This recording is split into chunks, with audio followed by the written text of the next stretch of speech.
Ya Rabbi bil Mustafa Allah Allah balik Sida dibersihan teh dina ilmu thariqah mah mun deuk ibadah carita mun deuk ibadah satungtung aya kepentingan-kepentingan di luar Allah cilaka eta teh nu hese ge nu mantak ditanya Tuan Syabdul Qadir Tuan aya nu istimewa si kumaha ibadah istirahatkeun abdi puguh geus istirahat awak mah gampang tondo istirahat mata sare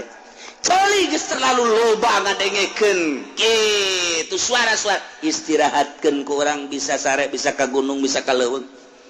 awak lantaran terus-terusan bae urang bekerja capek istirahatkeun ku urang mungkin istirahat di puncak di Indonesia mah di Bali misalnya ka Singapura misal istirahat gampang tama kos kitu mah cek Imam cek Tuan Syabdul Qadir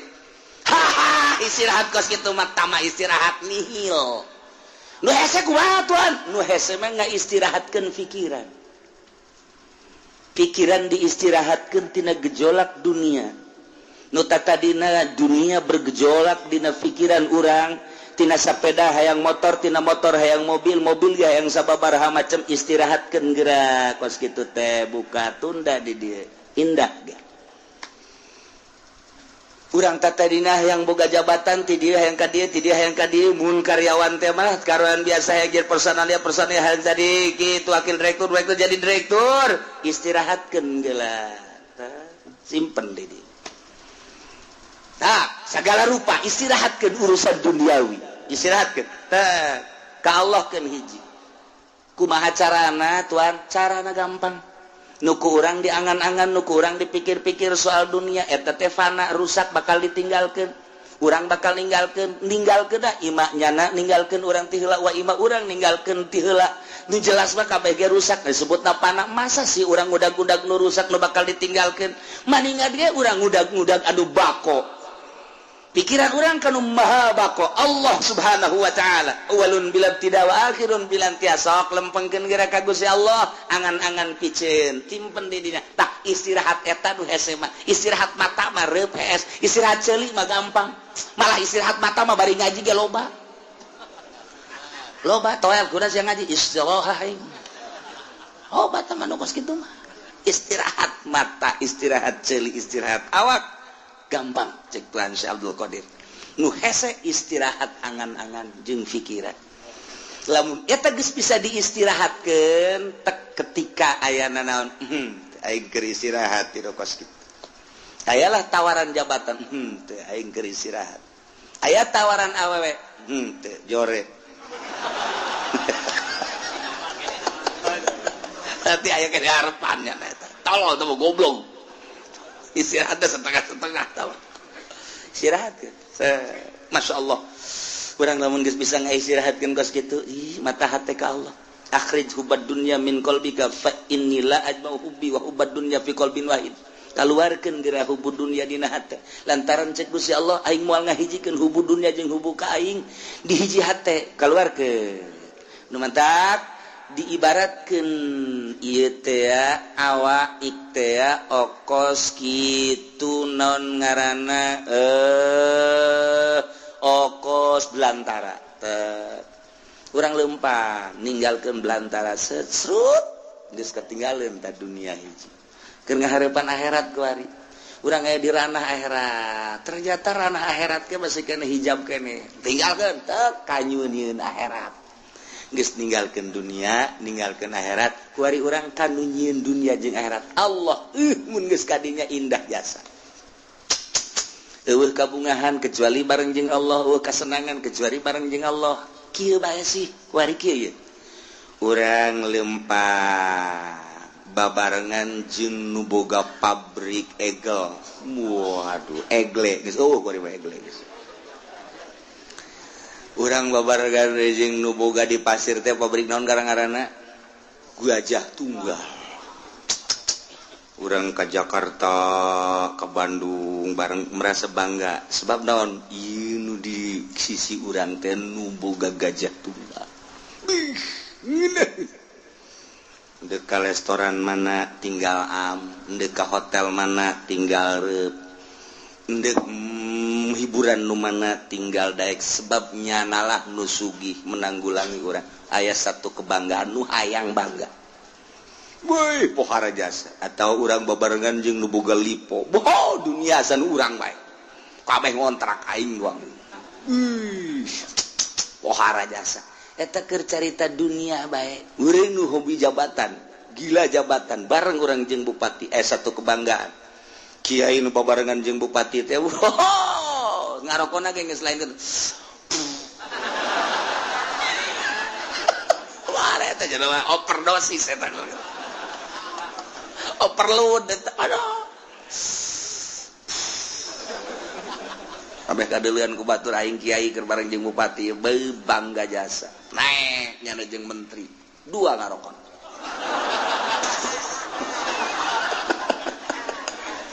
pohara jasa komo jeung presiden mah nyana lamun naik mobil jeung presiden SBY misalna hulu nonghol dekat tabrak henteu pokona mah geus kitu bae eta mah satu kebanggaan atuh cak polisi ge we ieu geus make nguing-nguing ye make patwal geus kudu kitu teu ya patwal mah aing mah kana kadeuleum tolol teh panjenengan we eta dah satu kebanggaan turun teh jeung presiden eta dunia teh mah urang mah kuari bangga jeung nu nyieun langit bumi katutna jeung Allah masyaallah karim anu sugih papadana anu gagah papadana beunghar papadana anu sagala-galana tandingna kok teu bangga sih jeung Allah masyaallah mentak hanya wali-wali Allah lah anu seuri sorangan sebab ngarasa indah duaan jeung Allah senyum sorangan bunga jeung Allah batur mah boga mobil riweuh rusak kudu ka bengkel bensinan tetap sakiru Lexus tinggal Lexus baby band tinggal baby band mogok bae kajen kukuman tapi urang mah jeung Allah ketika babarengan jeung Allah geus teu kudu naik mobil Lexus baby band kanon gitu ngaran mobil-mobil mewah teu kudu hayang ka mana sih cak Allah teh abdi mah hayang ka Mekah hayang leumpang apa hayang ibadah kumaha Gusti betul ngalengka bae itu tadi dekeutkeun kan lawa eta Baitullah keur ngalengka jeung Allah mah babari jasa ya Allah mobil gitu nilaian kapal nilaian nah sebab teu kudu ngabensolan teu kudu ngabensinan teu kudu ieu mah deukeut jasa dibere ilmu toy geus datang ke Mekah akuarium mah deui Jakarta hayang balik ke Indonesia neuk naon tuh rindu ka anak tolol sia mah pan keur jeung aing si rindu ka anak ka pamajikan meureun ya kitulah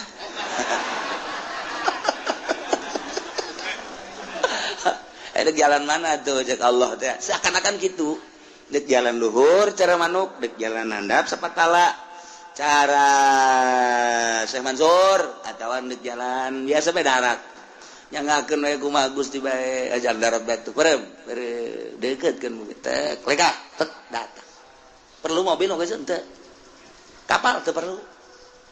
perlu jeung Allah bae lamun geus urang deket jeung Allah teh eta lelengkahan dek ka mana bae ge masyaallah karim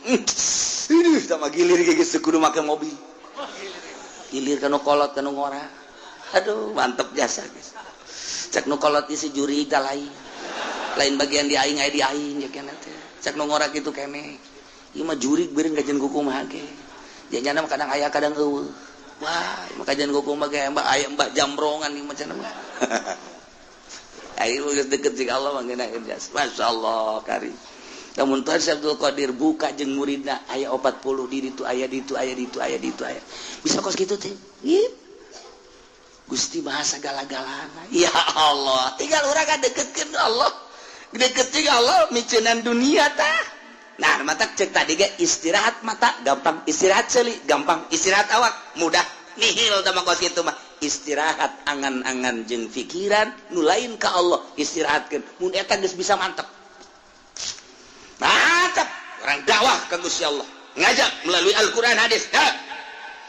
ketika aya nu mawakeun proposal tidak saya sedang istirahat mabur siakan itu leutik istirahat ke aya nu mere mobil ti gubernur ayo ieu mobil hadiah ti gubernur kok mere hadiah lantaran nyana geus ngarasa kadukung jeung kadoakeun aing istirahat tina pemberian ti pemerintah bawa ka ditu Gusti teu hayang aing istirahatkeun pinu kitu karak pol ka Gusti Allah gimbir jelema okos jelema tapi lain okos lain jelema tapi jelema sebenarnya saha sih nyananya eta istirahat di geus gitu lamun urang geus bisa ka istirahat berutan Tuhan Abdul Qadir istirahat angan-angan istirahat pemikiran selain Allah karak cekas ujianna eueuna naon nah balikan deui Allah ta allazi ja'alakum khalaifal ard anu ngajadikeun karanjeun kabeh di muka bumi sebagai khalifah penggede pemimpin raja-raja lipu badukum badon fiha ngagantian nu geus digantian aya ngagantian man badau berarti mimpinnya sebagian kana sebagian deui wa rafa ba'dakum fawqa ba'din darajat jeung Gusti Allah teh anu ngangkat ke sebagian aranjeun fawqa ba'din diluhureun sebagian deui darajatin kana harta diangkat ku Gusti Allah teh darajat dan nu ieu diangkat nu ieu diturunkeun nu ieu diangkat nu ieu diturunkeun deui nu mantap ku Gusti Allah teh dibere darajat aya jelema nu dibere kasep aya jelema nu dibere jore aya jelema dibere sugih aya jelema dibere fakir aya jelema dibere mulya aya jelema dibere rendah aya jelema dibere pinter jelema dibere bodoh aya jelema dibere kuat nu hiji deui dibere lemah ieu kabeh lain berarti nandakeun lemahna Allah justru Allah mere kos kitu teh horenganan liyabluwakum fima atakum maksudna Allah mere darajat sebahagian kana sebahagian deui teh ieu teh liyabluwakum maksudna dek dicoba fima atakum nu dibikeun ku Gusti Allah ka anjeunna di dieu maksiat apa tuh Zaid tadi nama susah agar susah manehna terus dagang make boronjong masih kene aktif ngaji aktif sholat bahkan jeung rawatib-rawatibna penting bada magribna masih kene tadarus lantaran teu sibuk ku urusan dunia bada isana ge aya pengajian di mushola jana masih kene milu terus balik ka imah nyana istirahat penting sempat kene tahajud bahkan bari wiridan sholawat jeung sajabana eta teh hirup sederhana bagus cik Gusti Allah nyana ngan sakadar ka pasar balik deui ka pasar balik deui kuari banyana teh dibere ku Gusti Allah cik kuaring ciadek dibere coba berubah apa henteu warisanana warisan ti kolot teh kajual nyana boga kuari duit 500 juta nyin ruko rumah dan kontrakan salah tuh ya geus kitu bae pokona mah toko aya rumah aya dan lain sebagainya ngaroko nu tadina kalo kuari gudang garam sarua jeung PNS gudang garam ge ganti Samsu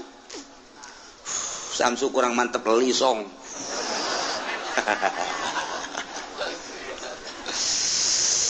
atuh kuari mah bajuna geus sing ciripit lain deui kamari malah di bawah sederhana beuh kuari mah geus mantep jasa bih kuari mah mobil lagi Fortuner 500 juta tuh pohara jasa geus kajieun ruko jeung boga mobilnya ngadean imah kotrek aya beh pohara jasa kakembangan di sisi imahna aya segala rupa yang geus 500 juta ditanya geus dilok nembalan kuari dah nanya paling gaeng dibere hatena geus juare geus julid hatena geus julid ustad pajae ka mana bae pantai ulah ngomong atuh ngaji mah ngaji bae gua keur wani sapeker ngizin-keun mesti lok ngaji masalahna nyana lok ngaji malaikat anu sok nulisan tahajud geus istirahah kuari geus cek malaikat aing teu nulis tahajudnya anda ieu ke pasar geus ganti pan kuari mah geus henteu waduh Jumat adzan karak datang bahkan kadang-kadang di jalan kene kagok teu Jumat waduh geus kuari mulai salat teu bergaul jeung nu leutik teu kuarima masyaallah kan nelayan dahar ka jati kan nelayan ditanya kok siapa ka jati bae sih ngeunaheun aing pelayana pingpingna parutih nu di imah leteng hideung aduh geus mulai guys kadang-kadang pan dipencetan gitu kan ngeunaheun urang mah dahar dipencetan gitu di imah papan hayang cai bae nyokot bae sih kos begeleungeun kadadengekeun asana kaceuli kuari wae geus jadi raja kuang-kuang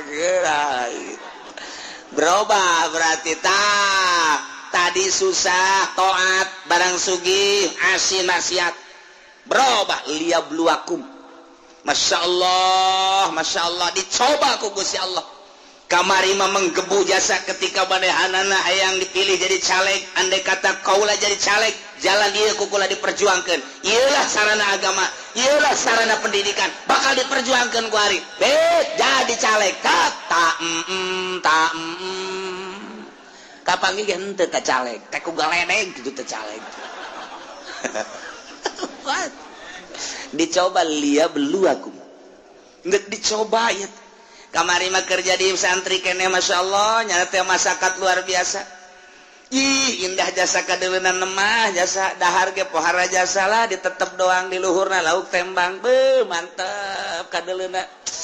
sakitu jeung tembang doang ge jeung jengkol bae jeung aya bae cabe dirinya dirames di dieu sambalna ge henteu digocok deui henteu geus langsung bae nya mah ieu ta multidimensi sungut teh nya bari nyambel di dieu bae geus tapi bareng tas daharna waduh kesangan nuduha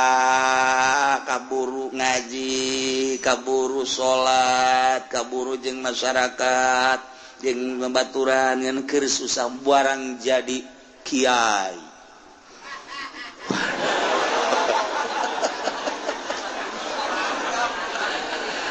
teu jeung nu leutik masyaallah mun ngariung teu diberkatan marah aduh ieu jadi kiai mun dahar kudu loba bae deungeunna dan lain sebagainya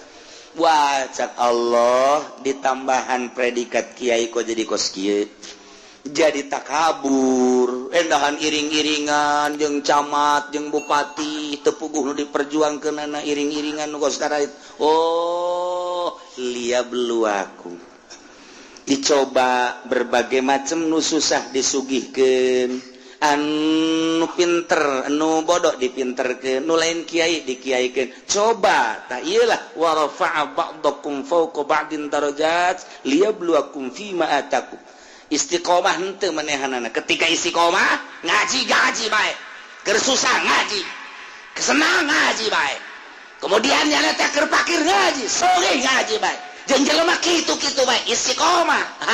berarti ieu mantep ieu dicobana ku Gusti Allah toat bae dah keur teu boga mah pikiran zakat aing barang engget-engget ya ibadah naon kitu ngaran aya ta dunia zakat barang sugih jasa poho zakat liyabluwakum masyaallah mentak fluktuatif ku Gusti Allah teh naik turun kadang orang dibere susah kadang sugih ieu perhatikeun ku Allah dicoba susah sia kos kitu ibadah sugih sia kos kitu ibadah kos kumaha coba yuk nah kuari sehat keur sehat sia pohara jasa keur gering coba kumaha keur sehat kumaha keur gering kumaha keur ai keur sehat tilok Allah-Allahan ai keur gering Allah-Allahan barangnya na berbaring di rumah sakit Allah eta sanu ngobrol bae awaskeun aing kaganggu zikir aing Allah ulah ngarobrol bae dinya kitu bejakeun aing keur zikir Allah cak anakna abah ieu keur sehat bae tilok Allah ulah loba ngomong atuh sia loba mah sia nyinggung ka aing goblok cak anak nangeunaan ngadenge apa kuari mah keur muriang mah Allah-Allahan bae bah mendingan muriang banyak sia naonan kamma ge bager kamma abah keur sehat mah beak dicak-cak didangkak po dicarekan bae kula nu sedih nama barang muriang mah masih ka mana ulah kena ka mana gitu ampura tangeunahna sada kula abah mah mending ulah cager-cagernya dicoba ku Gusti Allah barang dek sehat teh rada sehat deh kuari masih ka mana tuh caku lagi mending ulah cager abah mah dicoba eta ya Allah lihat dulu aku Masya Allah nah, supaya stabil keur susah keur senang keur sehat keur gering keur sugih keur fakir keur jadi rakyat keur jadi pejabat tetap ka Allah Masya Allah mantap biasa wa rafa'a ba'dakum fawqa ba'din darajat maksudnya liyabluwakum fima atakum awas inna rabbaka syari'ul iqab sanyanya pangeran anjeun kancang capat iksana bagi jelema nu berubah anu tadina ibadah jadi henteu atawa tadina teu ibadah leuwih radikal awas inna rabbaka syari'ul iqab kancang iksana cepat iksana kacepetanana lantaran diudang paeh siksa wa innahu laghafurur rahim sanyana Gusti Allah teh maha pisan ngahampura yakin aya laman di dinya gopurna segat mubalaghah yakin biasa Allah teh maha hampura jeung maha welas asih lantaran manehanna nama dipakai ibadah bae ka Gusti Allah susah teu bogana naon ibadah barang bogana naon hartana dipakai ibadah bae senang pakai ibadah ekernya na lemah ibadah bae kuat ibadah kerja di rakyat jadi ibadah kerja di pejabat jadi ibadah bae nah ieu mah disadiakeun wa innahu laghafurur rahim jadi engke kadituna hasil cobaanana ku Gusti Allah anu taat bakal dibere Ghafurur Rahim surga anu maksiat bakal dibere syari'ul iqab hasil cobaan Allah bakal seperti itu tinggal urang kuari nu dicobana baheula keur susah kuari keur senang beda henteu aing ieu ketika aing baheula jadi rakyat kuari jadi pejabat beda henteu ieu aing ieu ketika baheula jadi santri kuari jadi kiai beda henteu aing ieu maksudnya kemantepan ka Gusti Allah na introspeksi dirilah lantaran naon bae anu dibere ku Gusti Allah ka urang sebagai cobaan ya lamun tamat cobaanana urang teh kitu nurut ka Gusti Allah taat bakal dibere Ghafurur Rahim lamun maksiat teh bakal diberena syari'ul hisab qalilam ma tadhakkarun setik temen jelema anu areling anu nuturkeun nu kapituturan ku Al-Qur'anul Karim setik pisan lolobana mamahiwal bae ka ditu lantaran aya nu milu ka ditu mah melalui hawa nafsu akur jeung hawa nafsu ngabagusan imah ngabagusan istana nggak istimewakeun kendaraan pakaian dan lain sebagainya arulin engkeuy-engkeuyan ka ditu nah eta nu rada ngeunahna kos kitu ngeunaheun nuturkeun di luar aturan agama Allah mah ngeunaheun urang lamun inget kaki Umar ketika dijadikan gubernur ku Sayyidina Umar ya anjeun jadi gubernur di ditu di Syria mangga di bagian selatan Syria nyana jadi gubernur begitu jadi gubernur nyana berangkat di Madinah ke Syria selatan make begal di samping kendaraan begal mawa di imah piring hiji gelas hiji sakitu doang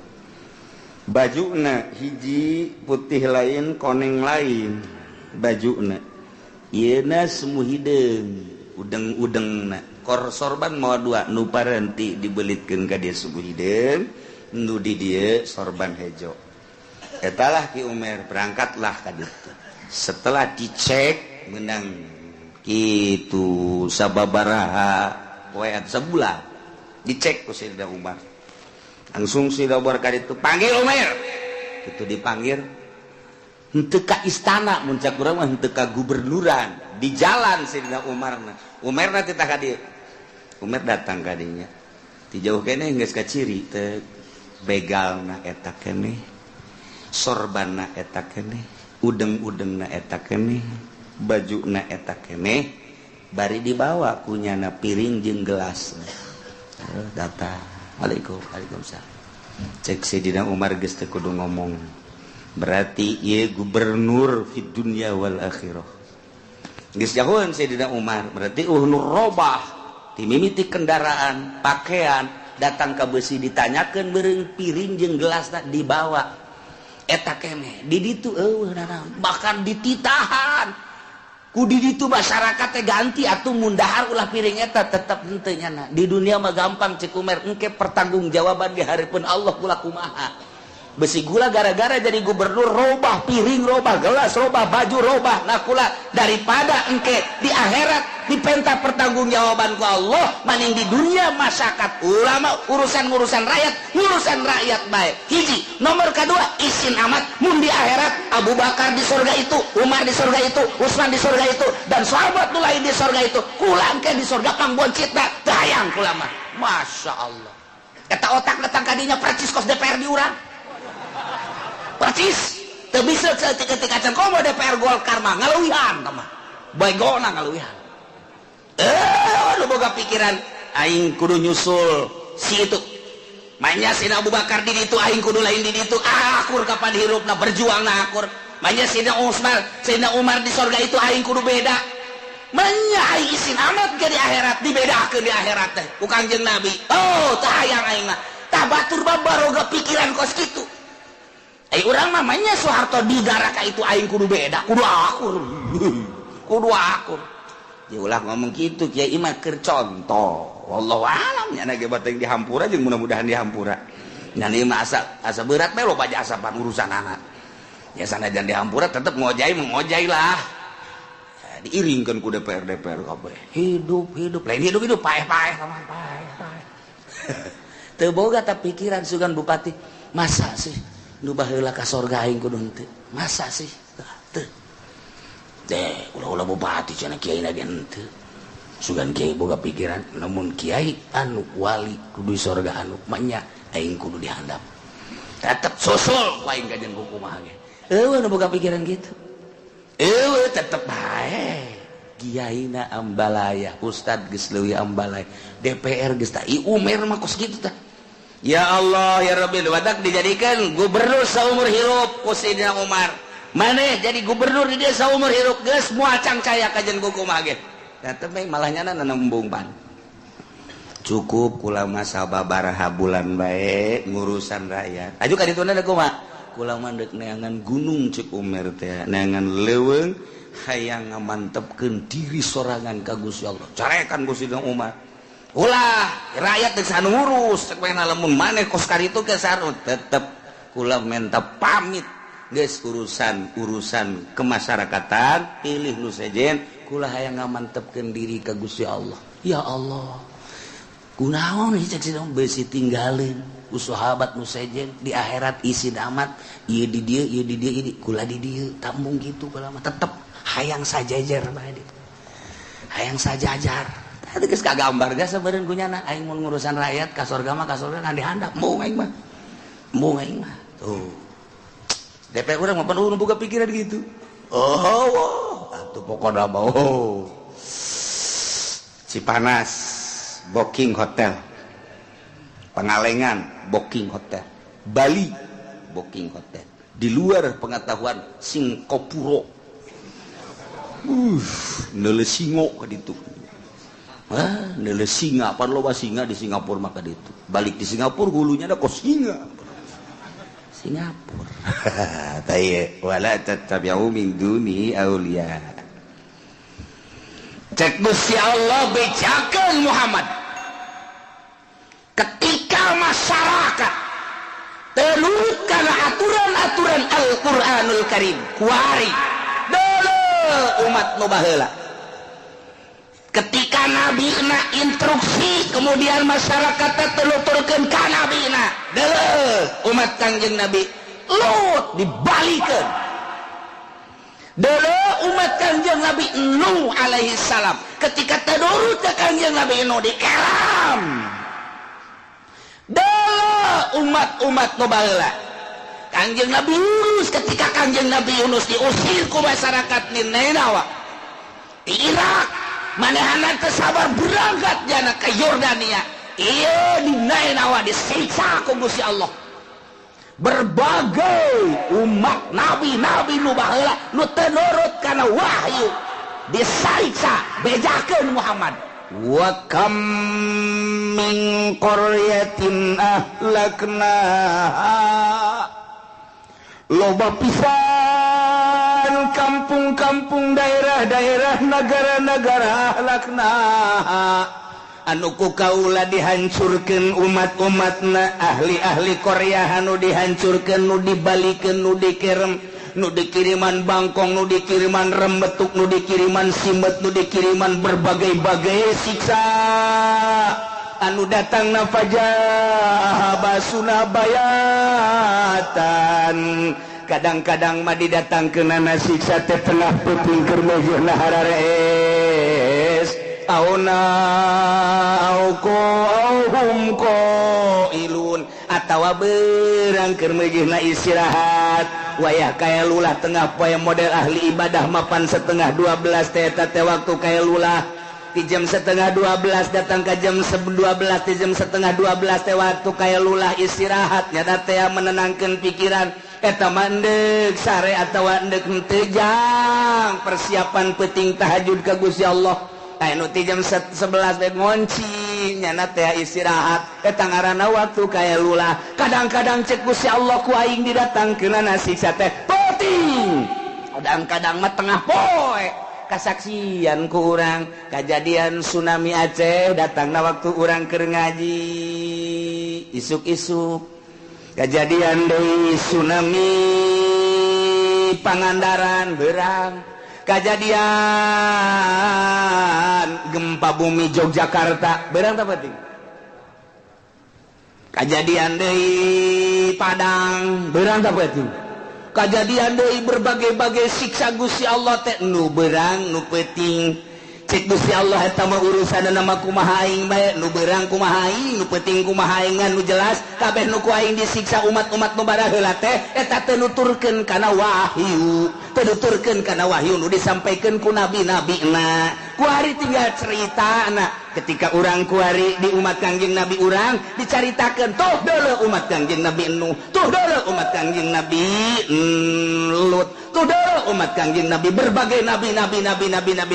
jadikeun barometer jang umat Kangjeng Nabi urang umat anjeun Muhammad ulah datang ka disiksa seperti umat-umat nu bara heula tuturkeun atuh ku ari mah Al-Qur'anul bejohlah di Indonesia disiksa ge lantaran teu daluturkeun Al-Qur'an kakara dipetikan bae ku Gusti Allah tsunamikeun Aceh kena kadeuleu ku kabehan ketika urang deuleu tsunami Aceh teh hargaan sagala rupa manusia nararumpuk ratusan ribu kitu keneh mobil sing gulimpang menang meuli kamari beuh nah hese capek menang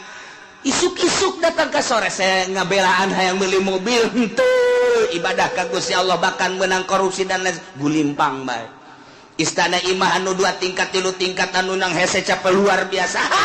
neangan-anak ketika datang tsunami berbeg eueuh nilean sama sekali tanah dan lain sebagainya kadeuleu ku mata urang jelema kabeh ning nilai ternyata awak jabatan tahta kerajaan wanita kabeh digusur ku tsunami kadeuleu ku urang nilaian nu bakal dibawa tanggung jawabnya di hareupeun Allah hanya sapoe 2 poe jelema merenung tentang nilaian horenganan dunia jeung makhluk kadieuna breg kembali deui balah leuwih acak-acakan lantaran di Aceh teh di dunia aya ganja anu terbesar di Indonesia adalah penghasil ganja Aceh eta heset darah di bae ganja teh di Aceh mah dipake nyayur segala diganjaan cak Allah itu mah barang haram pasantren kurang kumaha lobana kiai kurang kumaha lobana julukanana serambi Mekah tetapi masyarakatna di samping mengkonsumsi di samping ngajualan mengkonsumsi ala kadar saeutik sayur supaya sedap ala kadar sop supaya sedap dan lain sebagainya geus puguh nu ngararoko mah aki-aki ge geus karari bae melotot di Aceh mah kumaha mun keur ngarokok kieu teu bisa ditanya aya bah tolong Bang Aceh goblok itu orang Aceh rak disunamikeun deui ku Gusti Allah 2 kali kunaon jadi kararieu negara-negara teh tah disiksa ku Gusti Allah jang itibar urang ye aya naon teh disiksa baheula galunggung keur kula di keresek di Garut kejadian lah galunggung poek isuk-isuk dek ngaji teh poek bae geus teu sinar sama sekali ngaji si kurudung ka ditu aju guru nagatung ieu teh ngaji teh ulah sieun sarua bae akhirna mah maraca Yasin bae informasi bahwa galunggung bitu oh iya sapoe dua poe reda lah berangkatlah ka ditu kabehan jeung guru marawa mie segala kupat dan lain sebagainya ninggal numpuk jelema di desa di musola di masjid wah mangkaning tah iya asal geus datang ka mangkaning bae guys jeung mangkanang naloba eta di ditu atuh ngaranna ge jelema nu di Jakarta di Bandung datang ka dinya oh numpuk di desa aya di musola aya di masjid aya geus beda pemikiran Pak anu ditumpukeun di ditu dijieunkeun kemah-kemah loba jelema lain deui aya nu nyokotan nu geulis bae Pak bawa ke Bandung bawa ke Jakarta nu geulis nu jore mah tadi urus bolon eta jelema bolon ai kula mah sakadar neuleuh doang mana nu geulis mana nu jore neuleuh doang atuh tah eta kerjaan galunggung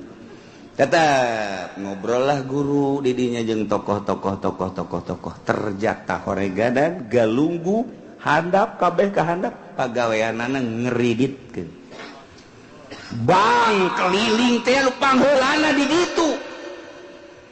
meneh dek jaritakeun teh guru teh nyelidikeun aya naon sih di Tasikmalaya datang ka pohara amat disiksa ku Gusti Allah kabeh santri kadar itu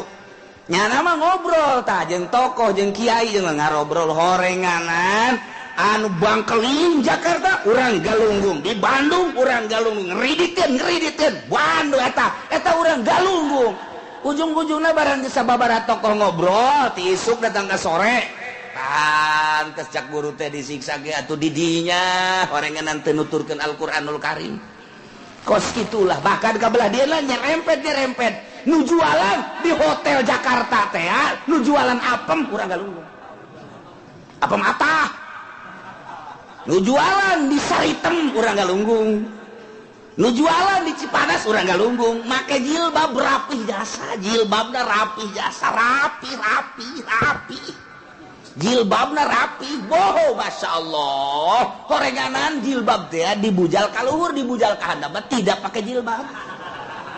pantes cek guru disiksa ge horenganan sababaraha perbasiatan anu vital aya di dinya ujung-ujungna pantes disiksa ge geus nyaho mah urang keur can nyaho mah Aceh teh kok disiksa dahsyat amat begitu nyaho pantas horenganan dunia ieu dunia penyuplai paling tinggi ganja Aceh masuklah Jakarta kok aman sih tenang rahasia teman kok kiai teh ke barang harang kok bisa aman tenang aing pernah jadi polisi bener kalem kamu nokos itu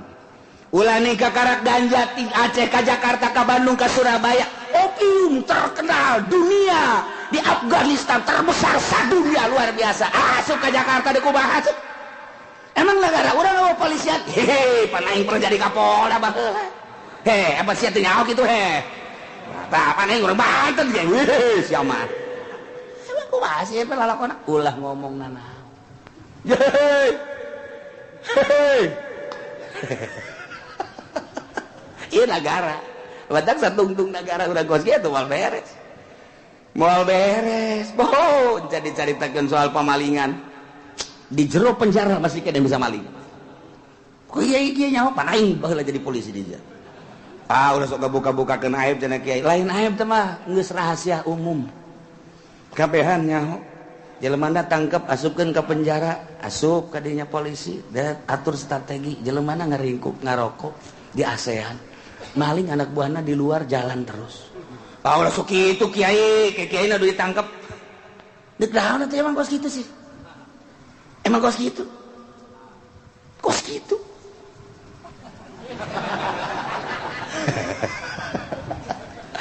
geus bae mah keur carita doang nah batak ieu mah keur carita teu nuturkeun Al-Qur'anul Karim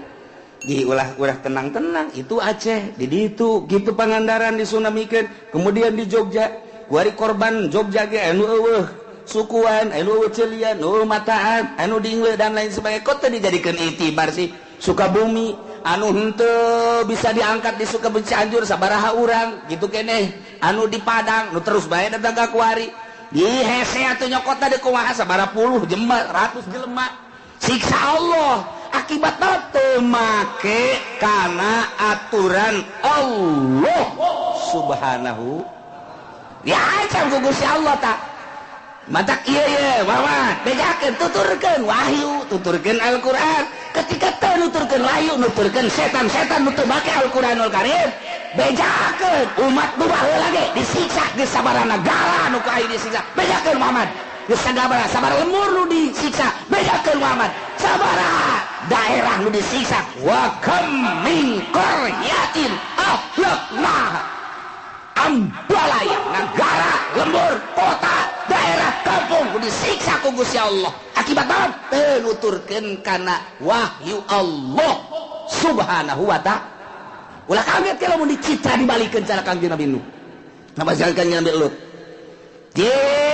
liwat kadinya waduh tukang jagung antingna gede weh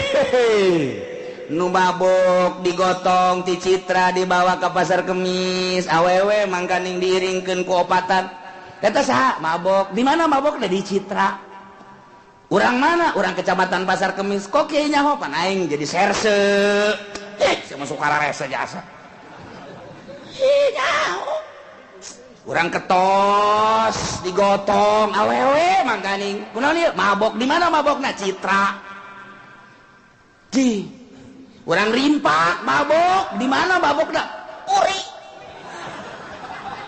sial tah Puri mah lain Cilongok tambah Lampung iya kenyataan di kumaha itu bisa menghelak orang geus puguh nu di SMS Tangerang mah nu Semarekon dan lain sebagainya didinya beulieunana aya didinya marabokna aya timimi minuman nu sagede curug datang ka nu sagede awak aya didinya botolna jeban kieu emang nyaho pan aing serse sama rese amat sih ada kumaha ieu keur carita kejahatan udah dikirim di Jawa Tengah minuman datang ke Pasar Kemis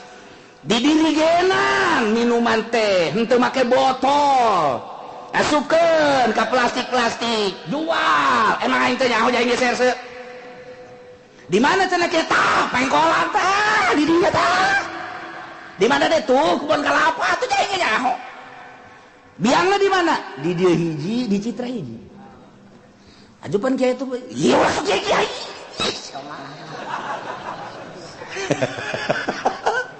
ikir teu make Al-Qur'anul Karim aju polisi jangan atuh aing bae ge nu lain polisi jangan tuh kumaha anak pan atuh diantepkeun ulah loba rese jasa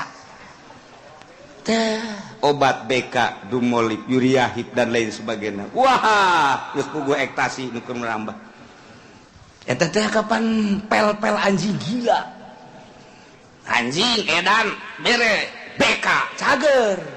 wari diinum ke si Udin aduh ala si Udin jadi ngagonggong beres jasa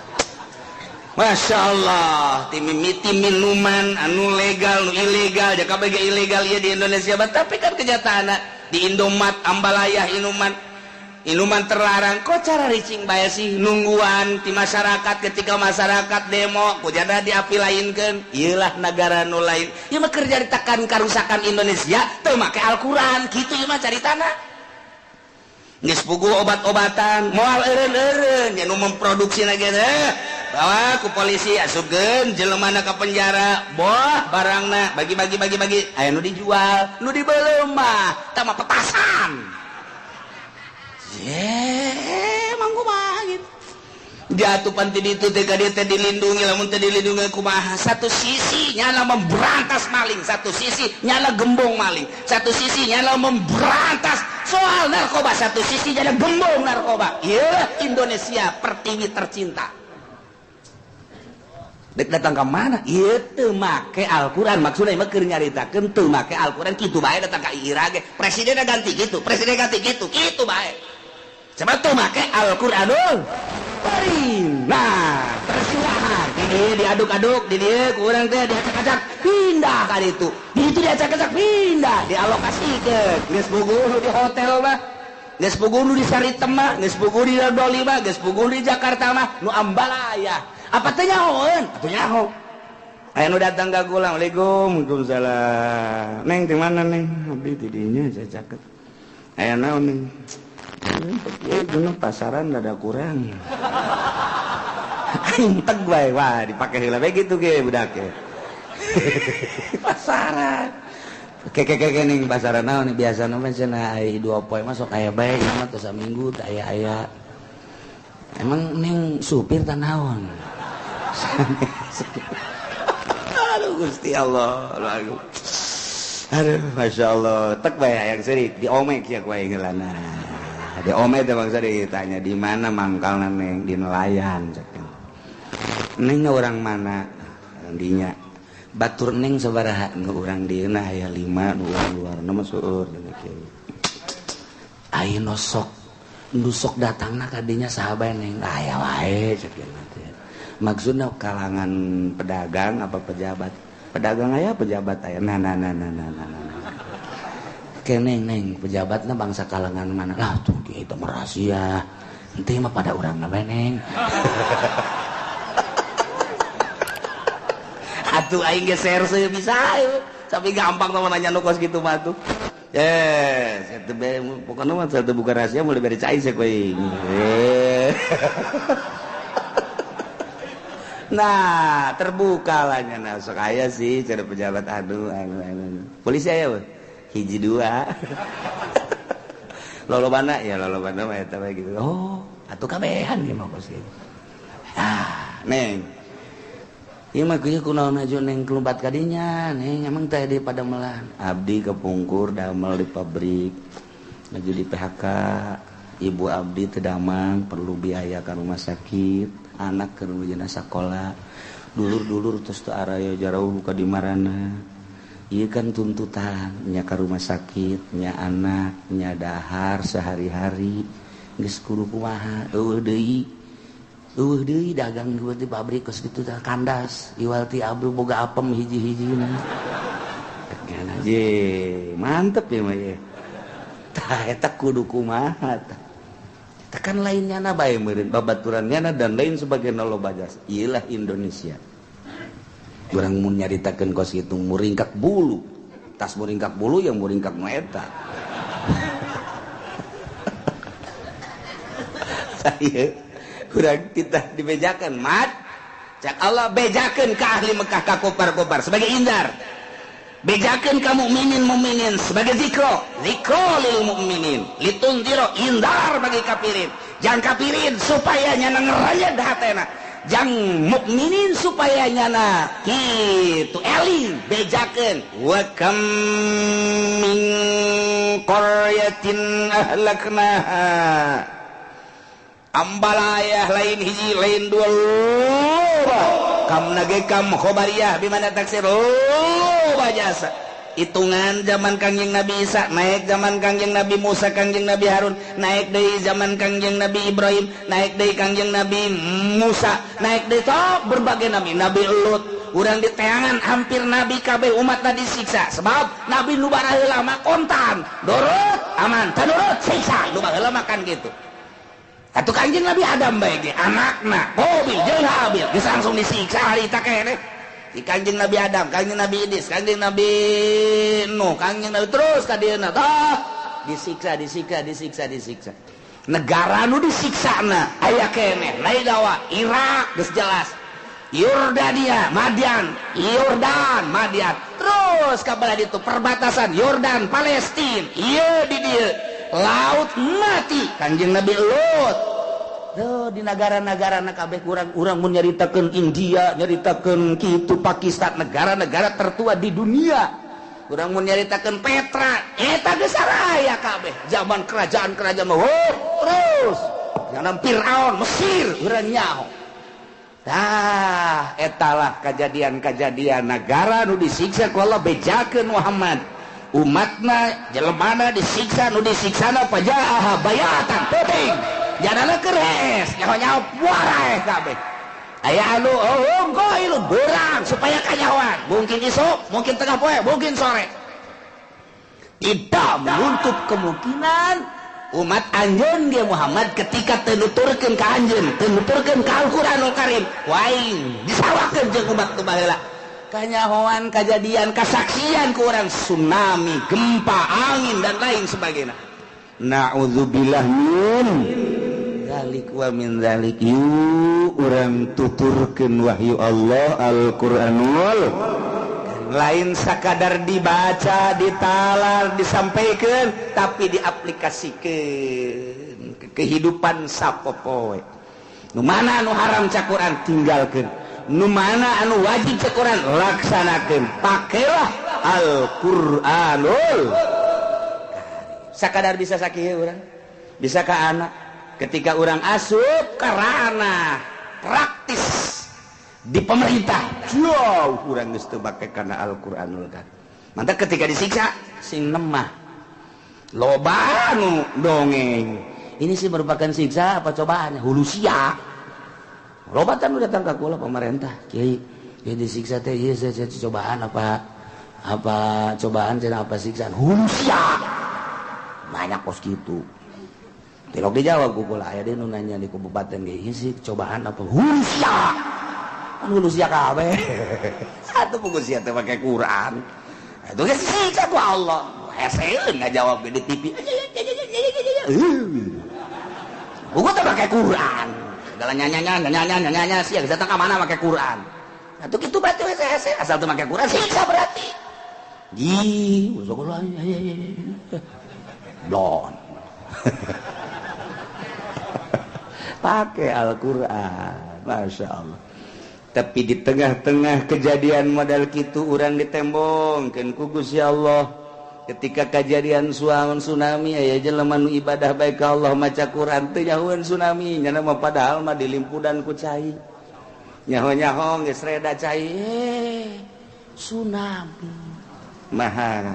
suci Allah maha kawasa Allah di tengah-tengah kejadian nyana teu karasana naon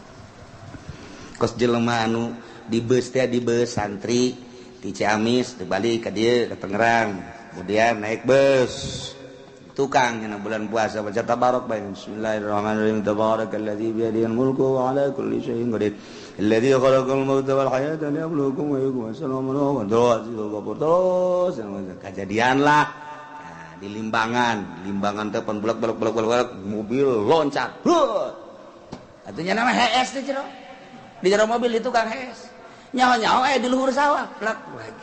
hes kele di luhur sawah ke nyawa gue suruh baca lemah enak ya ini di mana sih kele ya ini di mana nyuluh mobil kan Masya Allah saha nu ngaluarkeun di tukang kaca rapet ayo coba kaca rapet Masya Allah cek nyana teh maha suci Allah sujud itu pan gitu ge sabeus saha sok maca Quran sabeus sok inget baca Quran saha aduh dibes lagi gelis bego teman kabeh aduh udah sok baca Quran aja carang tah jelema anu khusuk Allah tetep aja disalamatkeun di saat badak ieu di tengah-tengah negara demokrasi keur hiruk pikuk urusan politik ekonomi budaya jaloban jelema diangkat jadi wali ku Gusti Allah iya tuh biasa bae nyana mah jadi wali Allah malah jadi kutub di Indonesia gaya diangkat jadi kutub ku Gusti Allah biasa bae iya tuh biasa tuh urusan kos gitu mah ieu keur carita kadugalaan bangsa jeung negara di bawah pimpinan make hukum lain Al-Qur'an ieu engke disiksa ujung-ujungna mah bukan nyataan geus iya ulah nambah 2 kali lah kajeun atuh negara urang mah nu rapih bae supaya aya dina dongeng majalis aya jelema aya malaikat diinstruksikeun ku Gusti Allah aya malaikat nun Gusti siksa lemburan angga Gusti begitu malaikat Jibril deuk nyiksa Jibril teh bertugas setelah Kangjeng Nabi urang pupus. Jibril teh lain haju istirahah lain. Loba tuh nanya, Jibril kan pembawa wahyu bagi para rasul, para nabi. Setelah Kangjeng Nabi urang kan Kangjeng Nabi terakhir. Beraya, tai Jibril naon gaweana kuari apa istirahat gana? Ayun-ayunan. Emang pejabat gitu istirahat beneran. Atuh teu. Panggil ku Gusti Allah. Jibril, laksanakeun tugas-tugas. Naon ayeuna laksanakeun abdi, tugas abdi. Datangan ka ahli-ahli aing. Angkat si eta, turunkan si eta. Oh, mere ilham, karomah terhadap para wali-wali Allah. Mere maunah terhadap para ulama-ulama solihin. Mere nyiunah. Iya, kaki Golkar mah. Tah, jadi tugas terus kan. Bahkan aya nu ditembongkeun langsung malaikat Jibril. Ditembongkeun sosok manusia ngan teu meunang ngomong bahwanya Jibril. Jadi datang ke orang biasa, kos ka Kangjeng Nabi. Ka Kangjeng Nabi biasa gitu sosok manusia, ngan lamun dilenget-lenget pasti berbeda jauh. Ngan nyanana teu meunang nyebutkeun Jibril, kasalian Nabi mah geus we. Jadi berarti datangna ka hamba-hamba Allah dek mere ilham, karomah, maulah aya anu yakzotan jelemana dibere kerhudang bungkelet malaikat ngan teu weunang nyaritakeun kana Jibril. Nomor kadua keur nyaman sare diasupkeun ku malaikat Jibril ke jero hati sulusu. Begitu hudang, aduh, Innova di mana? Jurig sama tuh situ mah. Lain Jibril, tadi inget ka Innova mah. Set asup. Hudang sare harampang awak beda perasaan neule dunia hina dibandingkeun jeung kocomberan masih muliaan kocombera hina. Etalah malaikat Jibril ngasupkeun ilham, diberi kekuatan Nabi. Nah ye Jibril nun Gusti siksa lembur anu angga Gusti segera datang malaikat Jibril kadina. Begitu datang aya aki-aki nu keur salat tengah beuteung Allahu Akbar. Sami Allah. Allah. Teu jadi malaikat Jibril. Bebeja ka Gusti. Kunaon can disiksa? Gusti Maha Uninga ku abdi dibalikeun cara Kangjeng Nabi Elut umatna. Ajeun teu. Aya aki-aki. Kunaon? Nyana hudang peuting salat Allahu Akbar abdi teu wasa. Masa sih aya aki-aki ibadah ka Gusti tu? Eta masih kene aya nu ibadah ka Gusti deuk disiksa. Oh aya kene. Aya Gusti Maha Uninga. Ulah ka disiksa. Aya aki-aki nu hudang ti peuting mah ulah ka disiksa. Nuhun Gusti. Bantak loba di pondok aki-aki hudang ti peuting. Kiih doang. Teu ngisang-ngisang acan. Tawa si calem tawa tuh. Aya penghormatan tah. Beda jeung anak jeung nungora mah wajar jagagah keneh nya mah, tapi aki-aki mah pan geus lain deui alamna nya mah. Umur 90 tahun, umur 100 tahun, dahar geus teu ngeunah, nginum geus teu ngeunah, mata geus lain deui deudeulean tapi masih keneh mantem ka Gusti Allah. Penghormatan anu luar biasa. Cek malaikat Jibril satungtung aki-aki eta mah aya mah Gusti kadana nu zina, nu mabok, nu nanaon antep gemeulan ieu mah aki-aki tah menghormati. Alas. Mantak beusi aya di lembur aki-aki ieu bere duit. Pan ieu aya naon pengaman negara.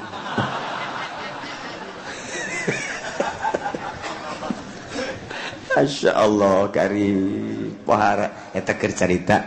carita unggulna seorang aki-aki bisa jadi nahanan siksa. Masya Allah. Alhamdulillahirabbil. Tinggal urang bae ke di imah urang. Bapak kolot aing aki-aki. Coba ke mana arahna ieu? Apa nu dihormat ku malaikat Jibril, apa nu digantung ku aing ya aki-aki? Asana gantungkeun aing bae.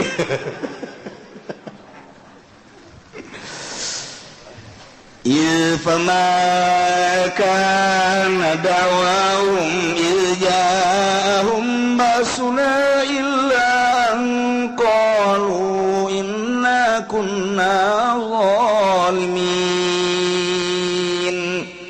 wallahu a'lam bimaradi pamakana dawaum maka teu ayalah pengakuan-pengakuan para kufar-kufar kaum-kaum nu disarariksa teh omonganana ijahum waktuna datang ka maranehanana basuna siksa-siksa kaulan wagung illa angqalu kecuali manehanana ngomong-ngomongna inna kunna zalimin sayana kami kabehan kuna kami kabehan teh zalimina eta nu zalim kabeh ngaku sakumaha nu tadi ketika nyarita galunggung baheula mah nu ngomong ketika kejadian gunung galunggung bitu ngaromong emang negara kami mah daerah zalim ketika Aceh disiksa nu ngomong pan baheulana ketika kadieuna urang menelusuri ahli Allah menelusuri aya naon sehingga Allah ngasunamikeun teu sambarangan ketika urang detil anu nyaho horenganan pengakuan urang Aceh nage inna kunna zalimin di kami teh loba ganja lain sakadar dijual tapi kami mengkonsumsi sehari-hari sayuran teh dan lain sebagainya make ganja paingan pengakuan ketika padang disiksa ku Gusti Allah ahli Allah teh nelusuri ke aya naon di dinya teh aya naon ketika nelusuri horenganan ngaku urang padang teh hiji ketika mayar hutang teu pernah daek mayar kadua kreditan ala anu riba dobar katiluna ketika padunya nama embung eleh didukung ku urang Batak ngaku nyana ilah kesalahan kami nyana ngomong illa angqalu inna kunna zalimin ketika Yogyakarta kamari digempakeun kabeh ngomentar nu kieu urang menjajaki coba ka ahli Allah ternyata sababaraha kiai ngomong dulu Yogyakarta itu adalah daerah istimewa non Yogyakarta dan daerah pelajar dulu Yogyakarta daerah istimewa pelajar untuk di Jawa Tengah adalah Yogyakarta untuk di Bandung Tasikmalaya Parahyangan eta adalah negara pelajar ngaranna tetapi kali ini sekarang ini cak urang Jogja di Jogja udah sulit luar biasa janganpun mahasiswa SMP SMA udah pada zina ketika dideteksi oleh dokter hanya 30% lah yang masih utuh keperawanan 70% berarti sudah lenyap dimakan juri nego bahagia mah pemabokan sudah banyak di Yogyakarta udah jelas perzinahan mah dari kalangan mahasiswa-mahasiswi lain mahasiswa dosen lagi eta pengakuan dari orang Jogja nu aslinya neueuh ke arah eta geus puguh mabok di Yogyakarta ambalaya geus puguh zina maling kitu keneh ketika digempakan ku Gusti Allah nyanangan sakadar ngomongna hanya sebuah pengakuan inna kunna zalimin hartina mah baheula umat-umat Kangjeng Nabi Lut Kangjeng Nabi Nuh Kangjeng Nabi Ibrahim dan umat-umat nu lain ketika disiksa ku Gusti Allah teh tersisa jelema-jelema nu harirupna tanya pamakana dawahum maka teh aya omonganana izahum basuna ketika datang siksa ilaan qalu kecuali ngomonganana inna kunna zalimin nyana lagi ngomong pantas disiksa ku Gusti Allah kabab kami kaum anu zalim pantas disiksa ku Gusti Allah sebab kami kaum anu brutal pantas ku Gusti Allah disiksa sebab kami maka ngaku nyana nah ieu ge di umat Kangjeng Nabi urang umat Kangjeng Nabi Muhammad sallallahu alaihi wasallam ketika disiksa timbul pengakuan eueuh deui kecuali hanya ucapan pengakuan illa an qalu inna kunna zalimin kuari mah teu ngaku kuari mah ketika disiksa timbul pengakuan zalimna anu luar biasa kamari ieu mah kapan ibu atut jeung wawan ge boro-boro ngaku tapi ketika diasupkeun ka penjara kuari mah geus ngararaku nya ngomong nage ke keluarga anak jangan seperti ibu ya anak ya eta kan sebuah pengakuan ngaranna udah jangan itu ibu bagaimana anak buah-buah ibu kiai-kiai yang udah jangan ikutin kiai-kiai begitu ya nggak ada sehat ada berapa tuh di Tangerang nggak usah diceritain ya yang suka ngaji ke Cilongok juga ada itu. Sebuah pengakuan. Udah ya, nak, jangan seperti ibu. Wawan ke ngomong ke anaknya jangan seperti bapak ya. Udah sampai di bapak saja ya. Eta sebuah pengakuan. Emang kenapa Pak? Udah, anak yang bener aja, sekolahnya yang benar, yang jujur, yang lurus ya. Jangan ikutin jejak bapak ya. Udah bapak sama bapak ngomong ya. Ya. Eta sebuah pengakuan ngaranna sarwajeng inna kunna zalimin. Kos jelema anu nyandung. Jelema anu nyandung. Bae. Kuarikan datang anu kolot. Ya dikolot tes acan ganti baju dong. Kanu ngora deui kilu 4 nya. Kuari gering janterkeun kana anu kolot. Atuh anu kolot teh naon bangke dibawa ka dieu. Teu hayang aing kamari aing hayang ge merebutkeun sia. Kuari emang guna urusan itu teh hayang mandian ngusapan teh teu hudang jang naon. Oh, diabet teh hayang aing gos kitu mah. Emang mending sorangan bae ka mana ge. Tuh harepan cek teh. Ngeukepan naon aing.